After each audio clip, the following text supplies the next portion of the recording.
G'day everyone, and welcome back. My name is 99 Destroyer, and today, got a replay here. That is really quite a very good replay indeed, from Merry Turnip Day, a fellow clanmate from Lemon. And, well, as you can quite clearly see, he's playing for us today, the Rinoceronte, the tier 10 Italian heavy tank.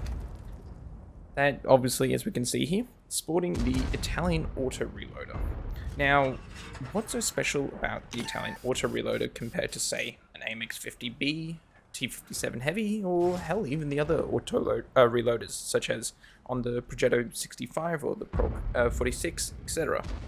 Well, auto reloaders in comparison to auto loaders, as you guys may or may not know, as we can see, he's got 3 shells in the clip, and he can quickly burst those out. However, unlike a French autoloader, for example, you get to load the shells individually as you go. So say, for example, you want to fire one shot, you can, and the shell will start to reload. However, the more shells you fire, the longer each shell will take to load in. Whereas the French, you've got all the full shots. For example, on the 50B, you load all 4, and if you fire one, you've only got 3 left, nothing starts reloading until you reload the entire magazine. What makes this one a bit different though from the mediums, and the heavies in general, I should say, from the mediums, is that because the reloads are actually quite a fair bit longer on the mediums, if you fire a shell a couple seconds before the next one is loaded in, you actually get a little bit of a bonus, and the next time you reload, the reload of the shell is cut in half. Anyways, moving on from that, as we can see Merry here playing very aggressively here on the Siegfried line map, playing right up in the middle, and trying to sneak a shot through the pillars there into the enemy mouse. Unfortunately for him, the Teenage 51 there pulled a little bit of a get down, Mr. President, and actually blocked the shell. Unfortunately for Merry. However, he just managed to loop the shell there into the side of the Kranvang. Very well placed shot indeed. And well, now this position's looking a little bit more dicey, seeing as both his AE Phase 1 and his Struve K have actually been taken out in this position here. However, Merry being a bit aggressive here, puts one into the T-54A1. The next one. Second one just bounces, unfortunately, and then all of a sudden, here comes that TNH again, coming up from behind him, and very well, sticky situation here, as we can see. On the reload at the moment, trying to get another couple of shells in before he does decide to engage, so as not to hamper his DPM severely. Looking now for this TNH, hoping that the enemy tanks behind him do not poke. And here we go. There we go. Fires with a couple seconds left, and as we can see, that's going to shave his reload there. However, firing once again that next shell there, managing to, well, help the Shah Future actually shut down that TNH 51. And now, as we can see, he's on a bit of a reload. Just sitting here in this middle position, now that's a little bit more secure, seeing as behind him the IS-32, the T-10 have managed to, well, put a bit of pressure there, so nothing's going to be able to push up behind him. Already up to 2,000 damage in this scenario, 390 blocked. However, we shall expect to see a lot more coming out of the result of this replay. And then the Kranvang decides to peek. Tries to get a couple shots into him, however, fluffs the first shot, going, well, just bouncing straight off Merry there, and then the second shot just going straight into the dirt. Merry does put a shot in return, but 393 on this 490 gun. Yeah, not the greatest trade in the world, but hey, damage is damage. Anyways, enemy 907 out there running the field. Merry takes a swing, and unfortunately for him, it does bounce off the frontal armor of the 907. And just sitting here, just letting the shells reload, trying to get his DPM as good as it possibly can be. It's proximity detected there. I believe that's by the Struve K on the enemy team. And, well, he does manage to get a good couple of hits there into the 907. And now, he's just playing that reload game again, just waiting for those shells to come back in. And, well, before he can engage more targets. Up to 3,500 damage now already. That's one of the good things about this tank. 490 alpha, and you have it in this, like, bursty kind of clip. Yeah, it does actually make for quite a fair bit of punishment when you do land your shots. Anyways, Merry just taking a quick look around him, trying to see if he can actually engage this mouse relatively safely. And well, looking for between the pillars there, and just trying to judge exactly what this mouse is doing. He's got 3,300 hit points there, so it's not a very, very easy situation to be dealing with.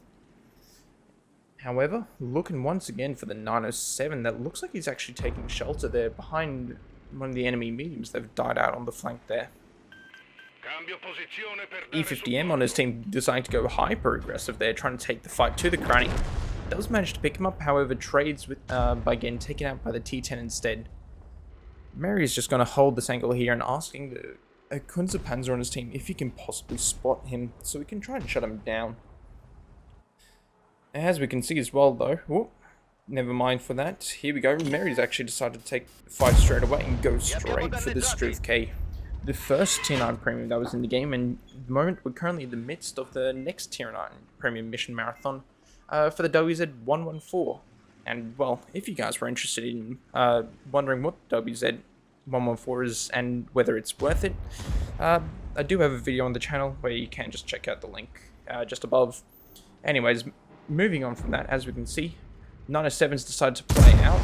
Mary taking a swing there, but no dice, unfortunately.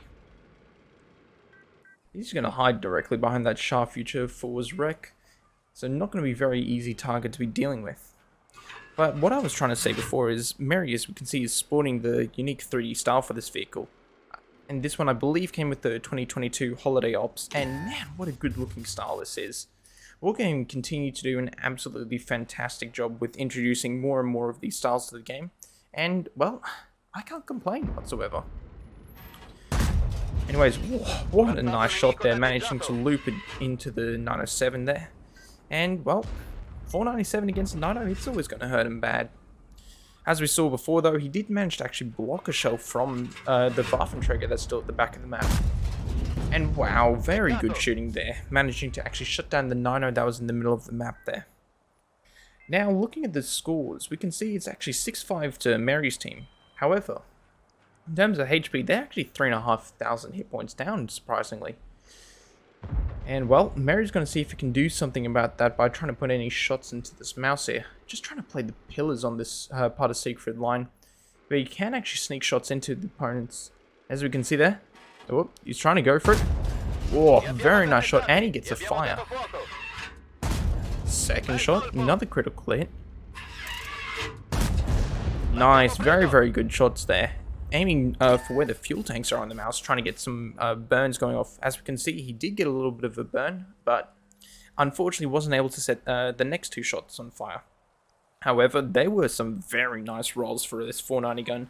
553 damage, 515, and 529. Yeah, that mouse just took a lot of punishment there from Mary, and not even managing to return fire on him at all.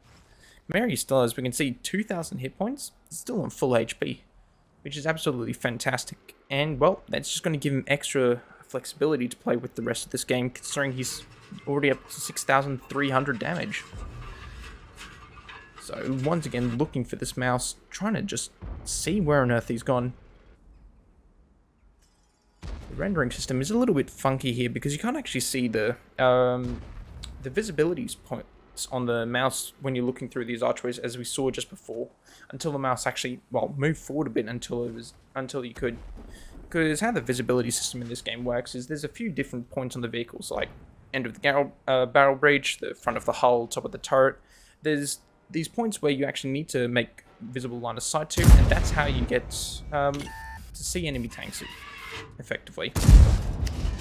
Takes his first shot of damage there from the Struve K, but does punish him in return there with a good hit there. Unfortunately missing that first shot, but hey, you can't always be winners in this kind of scenario. Now he's just going to be playing it nice and safe, especially considering the fact, well, there's a Death Star at the back of the map there, so he can't really push around just yet.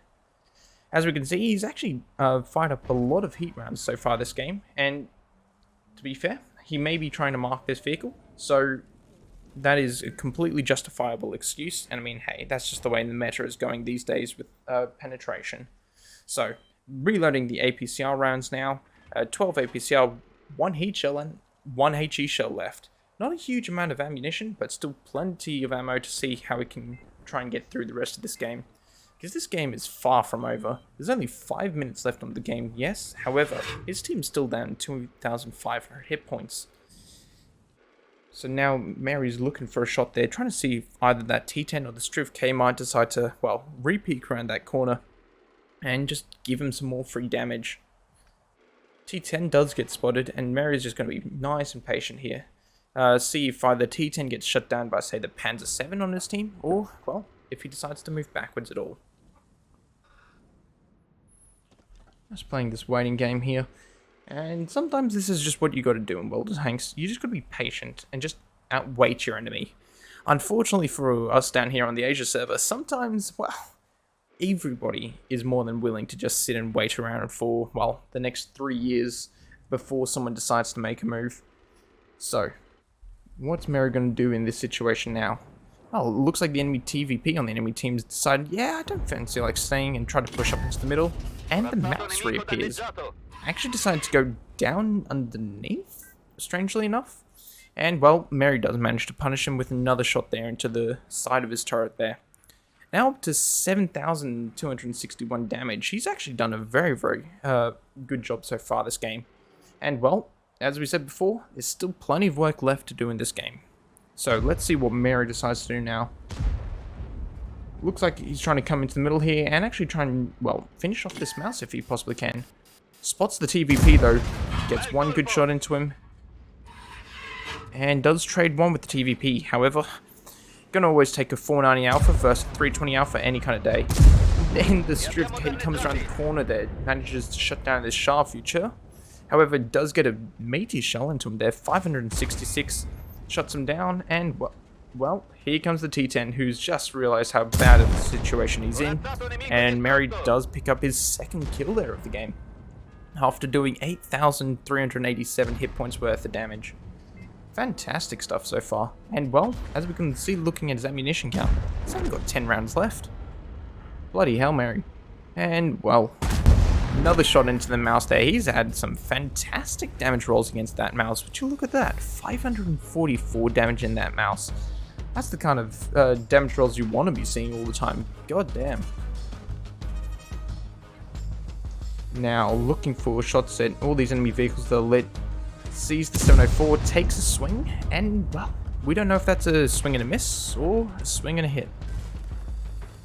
Now just going to try and let these shells reload back into his tank as best as he possibly can to keep up that DPM, and, well, hey, if he needs to burst something down, going to have all three shells ready. TVP there once again showing how he just wants to be super duper hyper aggressive. Takes a shot from the T30 but does go ahead and pick up the kill.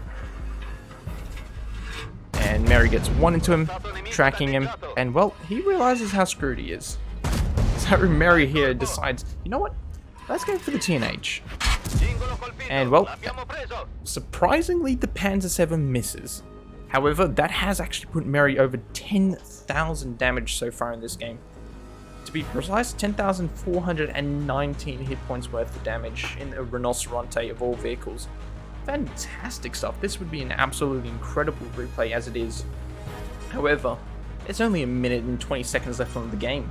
He really needs to play hyper aggressive here if he wants to be able to win this game. Trying to look for shots now against the TNH, and this is the slight problem with the Rinoceronte. You've actually got to be just kind of patient while you wait for the shells, otherwise you have absolutely tragic DPM. Well, TNH is deciding to poke out.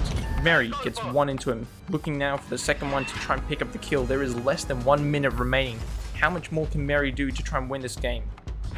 He does pick up the TNH there. Good goddamn, he's now up to 11,300 hit points. He's only got one shell of each type remaining, one APCR, one heat, one HE. There's only 2 enemy tanks left remaining on the enemy team. Can he actually do this? It's now just a hunt to try and find the 704 and this TVP. TVP does get spotted. Does the Panzer 7 take him out? He misses. 20 seconds left on this game. They need to find and kill both of these enemy tanks. Where is the 704 gone? There's the 704. He's on 1,000 hit points. Mary looking for the shot there. Does get one into him. 704 is very, very low. 704 does go down. Mary needs to try and see if he can get the kill here against this TVP. TVP is backing up. Don't think Mary's going to reload in time. He's going to get him. Oh my god. So incredibly close. If the game timer had gone on for 1 extra second. Damn. Oh, that's such a heartbreak. Mary would have been able to get the ram there against the TVP and actually pick up the win there had the game gone for 1 more second. Or if his driver hadn't been injured there in the last second by the TVP. Oh man, what a heartbreak. Still, that's an exceptional replay from Mary there. So let's just take a look at those post-game stats. And well, taking a look at those post-game stats, unsurprisingly, that's an ace tanker. I mean, even though it was a draw, so that counts as a defeat for both teams. Yeah, an absolutely phenomenal result there. As we can see, Tank Sniper, Steel Wool, High Caliber, and Confederate. And well, what a high caliber medal that was. As we can see, 12,323 hit points worth of damage in the Rinoceronte. That's an absolutely incredible result to be having. Bloody well done to you, Mary. Now, if I'm actually correct in saying this, this might actually be one of the top damaging replays of the Rinoceronte of all time, as far as I'm aware. So, just taking a look now on what replays, and I'll put this up on the screen so everyone can actually see this as well. There is a replay up there that is 13,521 hit points of damage. However, taking a look at some of the comments, there's a... yeah, it's a little bit more sus, unfortunately. Especially considering the fact of that other replay, there is an enemy platoon of mouses that apparently just fed themselves. So, if that replay is to be disputed, this currently is the highest damaging replay that exists to my knowledge of a Rinoceronte with, as we can see, absolutely zero kind of rigging or anything like that. Absolutely incredible result, Mary, and congratulations. Fantastic game, and it's such a shame there at the very end you almost managed to clutch out the win there. But hey, RNGesus giveth, and RNGesus taketh away. Fantastic result, Mary, and I hope everyone enjoyed watching today's replay. If so, please do consider leaving a like and subscribing, and well, I'll catch you guys in the next one. Peace out.